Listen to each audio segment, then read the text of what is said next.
There's a stump in the side yard, 20 inches across, maple. Cut down 2 winters ago, and you've been mowing around it ever since. 5 people have already told you what to do about it. The tree service says $400 and it's gone before lunch. Your brother-in-law says drill holes and pour in stump remover. The fellow at the hardware store says rock salt. Somebody at church swears by burning it out. And your neighbor, the one with the good tomatoes, says leave it alone, it'll rot on its own eventually. Here's what nobody tells you. Every one of them might be right. They're just answering different questions. Because getting rid of a stump isn't one job, it's 4. And the quickest way is almost never the easiest way, and neither one of those is the cheapest. So before you touch that stump, 3 things about it decide whether you're looking at a 45-minute job, a Saturday, or a 3-year mistake. Let's find out which one you've got. When a man says he wants a stump gone, he usually means one of 4 different things, and he doesn't always know which. Remove it, meaning the wood and the roots physically leave the ground. Kill it, which is when the thing keeps sending up little green shoots every spring like it never got the news. Hide it, so it sits below the mower blade and out of the way. Or recycle it, and let the fungi turn 200 pounds of oak into something the ground can use. 4 goals, 4 price tags, 4 different Saturdays.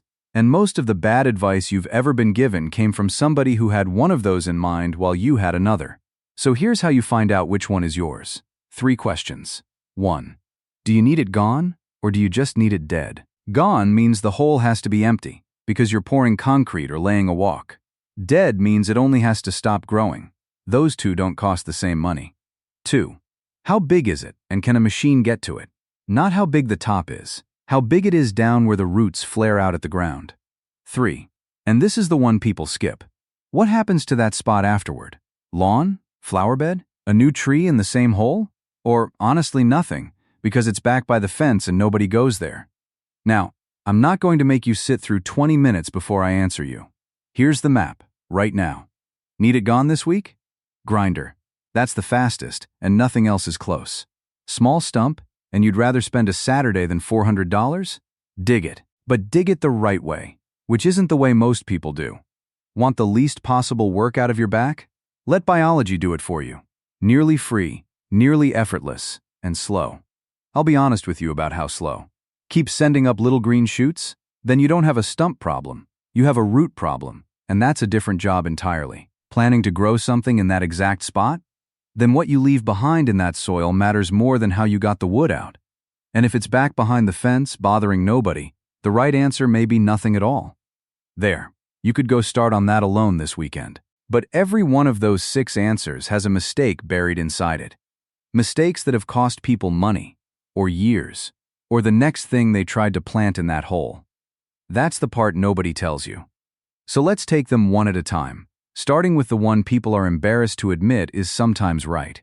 If your goal is gone, and gone soon, nothing beats a stump grinder. Iowa State University Extension puts it about as plainly as a land-grant university puts anything. Hiring an arborist to grind it out is the quickest, the easiest, and the safest option there is. A wheel of carbide teeth chews the stump and the big lateral roots down 8 to 12 inches below grade, 15 minutes to 3 hours. A red oak that's been standing since the Ford administration takes longer than a silver maple. Real numbers. $2 to $6 per inch of diameter, with most outfits holding a minimum charge just to bring the machine out. A typical single stump lands between $120 and $400. Here's the first thing that'll save you an argument on your own driveway. They don't measure the top. They measure at the root flare, where the trunk swells out and disappears into the dirt. So a stump that looks like 12 inches with a tape across the top can measure 24 or more once the flare counts. That's not a man padding an invoice. That's what he has to grind through. Measure at the flare yourself before you call. The quote won't blindside you, and you'll sound like somebody who knows what he's talking about, which never hurt anybody's price. You can rent instead, about $85 to $160 a day.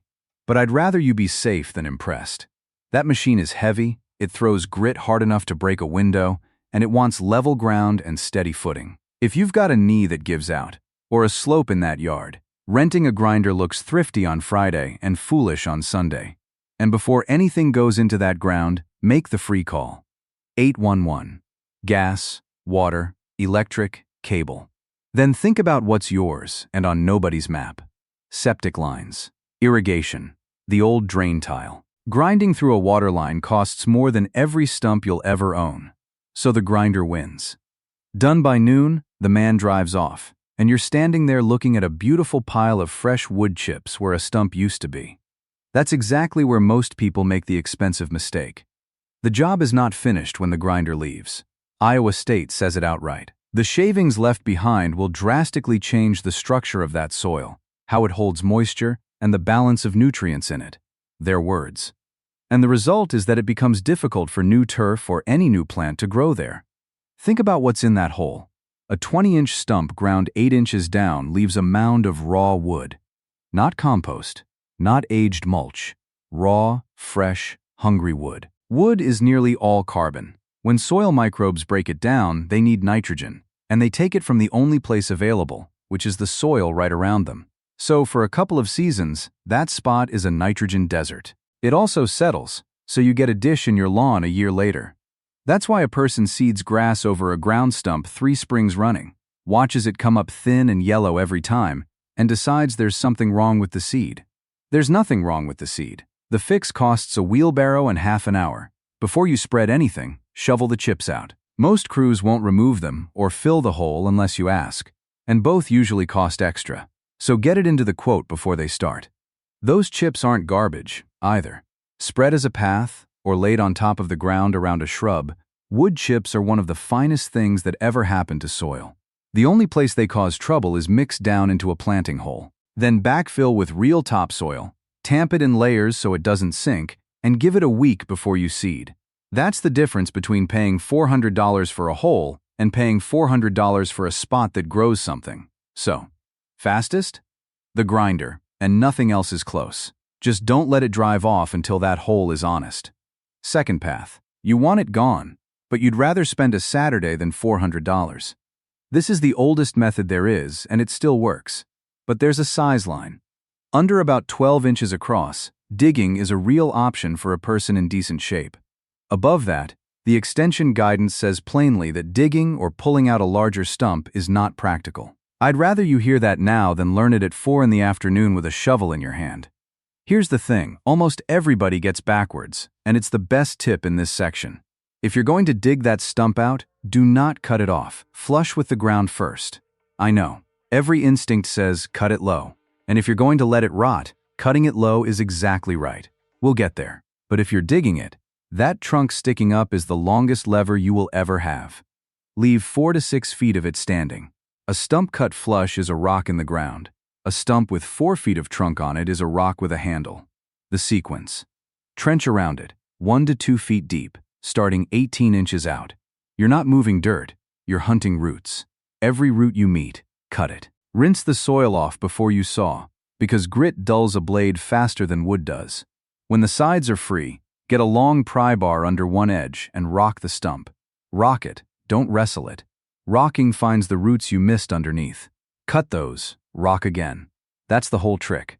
And it isn't strength. The men who taught me this could outwork people half their age, and not one of them was a big man. A stump comes out sideways, a little at a time. It never comes straight up. One safety line, and I mean this one. If you're using a chain or a cable or a hand winch, the warning in the extension literature is worth repeating word for word. A chain that slips or breaks under load can cause great harm to people and property. That cable doesn't drop when it lets go. It comes back. Stand outside the arc. Never straddle it. Keep everybody out of line with it. And do the digging the way you'd eat an elephant. 3 short mornings, not 1 long afternoon. Roots day 1. Roots day 2. Lever day 3. There's no prize for finishing in 1 sitting, and a real cost to trying. Cheapest way to actually get it out of the ground? This one. It asks you to be smart, not strong. Now I want to tell you about a Saturday I wish somebody had saved me from, and I suspect a good many of you have already lived it. Out comes the drill and the big spade bit. 30 holes down into the top of that stump, and by the time you're done, your shoulders are ringing. Then you pour it in. Rock salt from the bag by the back door, or a carton of Epsom salt from the drugstore. Pack the holes, cap them with wax, water it in. Then you wait. Spring comes. Nothing. Summer. Nothing. You go out in October and kick it, and it rings solid as a church pew. So you figure you didn't use enough. You buy more. You drill more holes. You wait another year. Friend, I'll tell you this gently, but I won't soften it. The salt was never going to work, and it may have been working against you the whole time. Here's what turns this on its head. A stump doesn't disappear because a chemical dissolves it. A stump disappears because living things eat it. Fungi, bacteria, beetles, worms. That's the entire mechanism. Decay isn't chemistry happening to wood. It's biology happening to wood. And University of Illinois Extension, writing on this exact question, points out that the salts people pour into stumps are also detrimental to the living decay organisms that break the stump down. Read that slowly. The thing you poured in to speed up the rotting can harm the very creatures doing the rotting. Epsom salt in particular, because it's everywhere and it sounds so harmless. When a homeowner asked the Cooperative Extension Service whether it would take out some stubborn stumps, the answer was flat. They could find no university-based research supporting the claim that Epsom salt removes tree stumps. None at all. And there's a simple physical reason it can't. Epsom salt is famously water-soluble. That's the whole reason it works in a bathtub. So the idea that it sits in a drilled hole and pulls the moisture out of 200 pounds of wood doesn't survive the first good rain. It dissolves, and it leaves. Now, I'm not telling you your soil is ruined. There are people online who'll say one carton poisons your yard for a generation, and that isn't true either. What I'm telling you is simpler. You spent a Saturday, a sore shoulder, and $14 buying nothing. There's no shame in it. That advice is printed in 1,000 places by people who mean well. But now you know, and you'll never spend that Saturday again. So if salt is out, what actually speeds up decay? This is the third path. And if your back and your knees matter more than your calendar, this is very likely your answer. But I'll be straight about the price. And the price is not money. Left completely alone, a stump can sit there 10 years or more before it's soft enough to break apart. Oak and locust and Osage orange will outlast some marriages. You can bring that down to 1 to 3 years. Not 1 to 3 months. Years. I'm not going to dress that up and call it fast, because it isn't. What it is the lowest effort, lowest cost, most soil-friendly way to make a stump go away that anyone ever devised, and it asks almost nothing of your body. Here's the recipe, and it takes about an hour.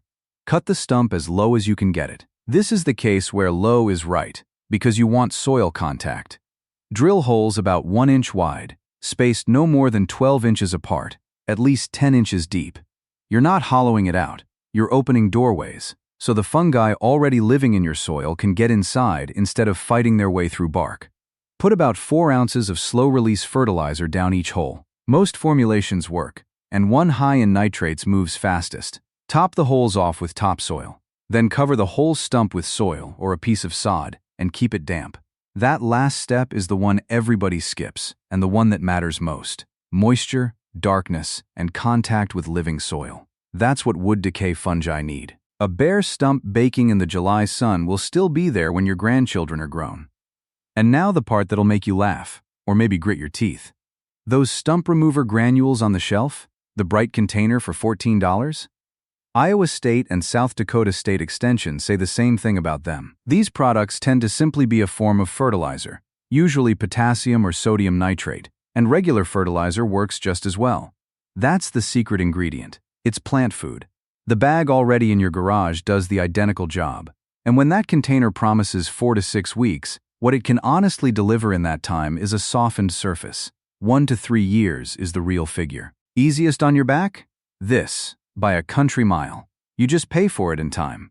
And there's a version of it that's one of the most satisfying things a person can do in a backyard. You can plant a mushroom in your stump.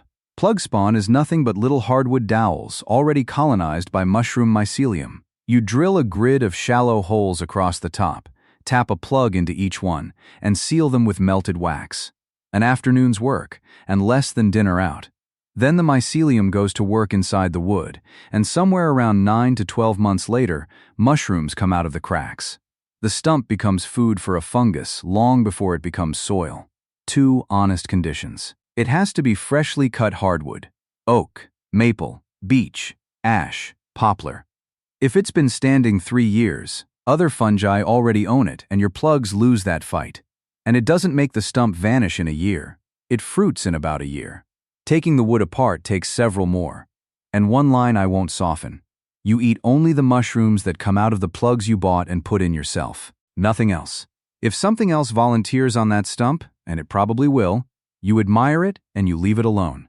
I'm not going to teach you to identify wild mushrooms, and neither should anybody else on a screen. Now we come to the part that's worth the whole video, because it separates a stump you can ignore from a stump that will follow you around the rest of your life. Everything so far assumes that stump is dead. Some of them aren't. Here's how you know. Come spring, you see little green shoots, maybe at the base, maybe out in the lawn 8 feet away, and you figure a seed blew in. Maybe on the other side of the fence, so now it's your neighbor's problem too.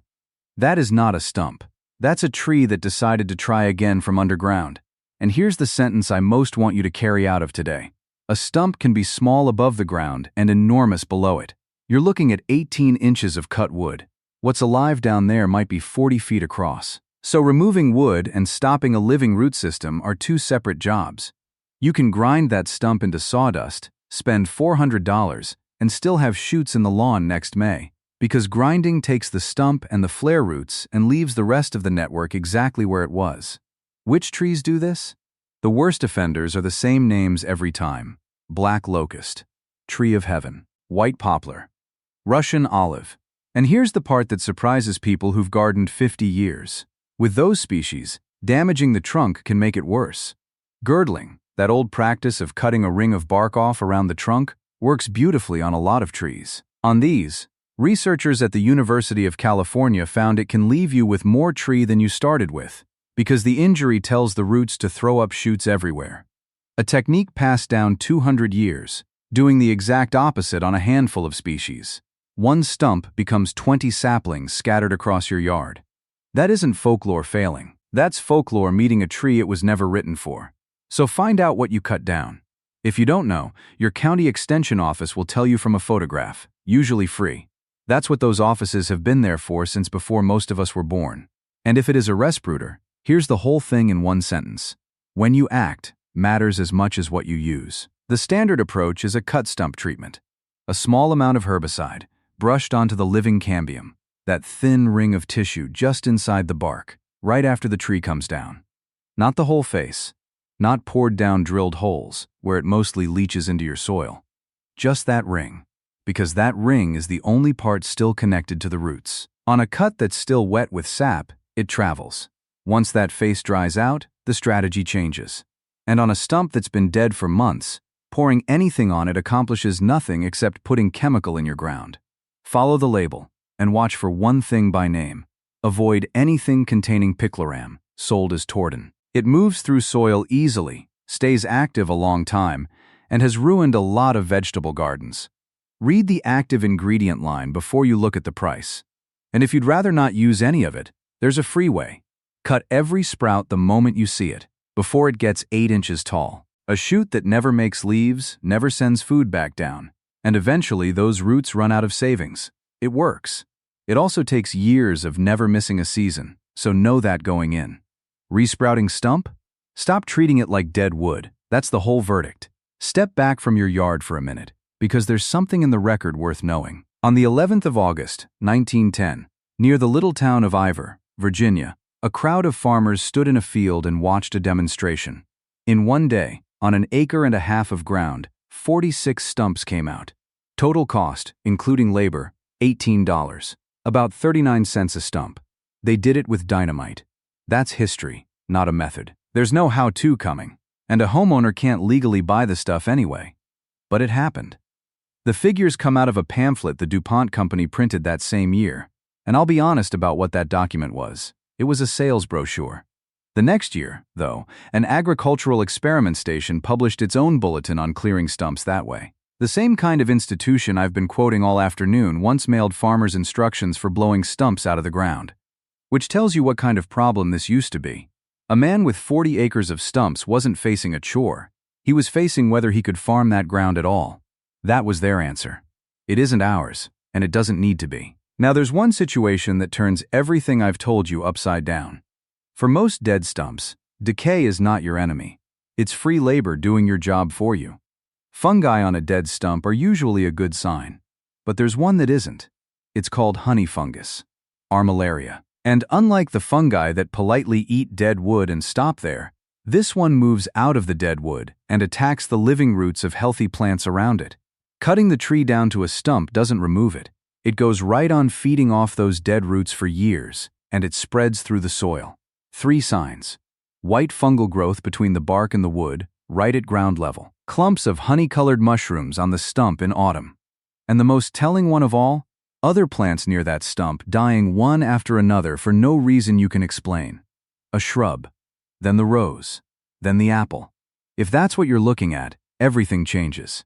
Long-term trials found that physically taking out the stumps and the larger roots cut that disease dramatically. So this is the one case where paying to have it properly removed isn't extravagance. It's protecting everything else you've planted. And it's worth a call to an arborist or your extension office before you decide.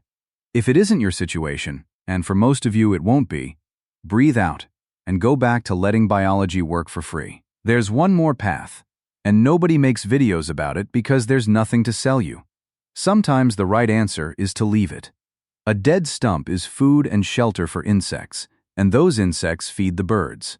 The hollow that eventually forms shelters owls and squirrels. If that stump is behind the fence, harming nothing and growing nothing back, then every dollar and every hour you spend on it is a dollar and an hour you didn't spend on the part of the yard you actually enjoy. And if it's out in the lawn and only needs to stop being an obstacle, that's the 4th goal. Hide it. Cut below the mower blade, mound topsoil over it, tamp it, seed grass. Nothing gets removed. The job just becomes small and easy for whoever meets it in 15 years. There's no rule that says a tidy yard is one with nothing left standing in it. All right. Last thing, and this is the part to pause on. You came here with a stump, and I promised you'd leave with an instruction. Need it gone this week, and a machine can reach it? Hire the grinding. $2 to $6 an inch at the root flare. Get chip removal and backfill into the price before they start. Small, accessible, and money matters more than time? Dig it. Trench 18 inches out, cut every root, and leave 4 feet of trunk for a lever. 3 short mornings. Back and knees matter more than your calendar? The slow method. Cut it low. Drill 1-inch holes, 10 inches deep and a foot apart. 4 ounces of fertilizer in each. Cover it and keep it damp. 1 to 3 years. Almost no labor. Almost no money. Freshly cut hardwood. And you like the idea of biology doing the work? Mushroom plugs. Same timeline, and you get dinner along the way. Keeps coming back? You're dealing with a living root system, not a piece of wood. Identify the species and treat the cambium on a fresh cut rather than pouring anything into the ground. Planning to replant in that exact hole? Get the chips out, bring in real topsoil, and keep salts out of that ground entirely. Plants near it dying, with white growth under the bark? That's the one time to spend the money on real removal, and to make a phone call first. And if it isn't actually in your way, leave it. Let it feed the birds. That's a legitimate answer, and it costs nothing. Notice what came out of all that. The fastest method and the easiest method were never the same one. There is no method that's fast and cheap and easy. There never was, and anybody selling you one is selling you a bottle. There was a time when the measure of a man in the country was what he could pull out of the ground by himself before dark. There's something good in that. It also put a lot of good people flat on their backs over a piece of wood that wasn't going anywhere. The best stump removal method isn't the one that proves you're still tough. It's the one that asks the least from your back and leaves that ground better than it found it. Because whichever path you choose, that stump doesn't disappear. Nothing disappears.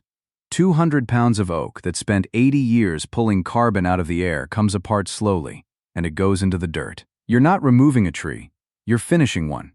If you'd like all of this in writing, I've put it together as a free guide you can print and carry out to the yard.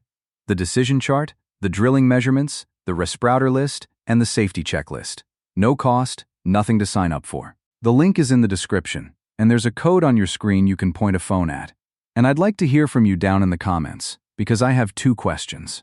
First, what did your family use on a stubborn stump? Every part of this country had its own way, and I want to know yours. Second, and this is the one I really want answered, did anything ever grow well in that spot afterward? Because that's the half of the story nobody ever tells, and it's the half that would help the rest of us most. Take care of that back. I'll see you next time.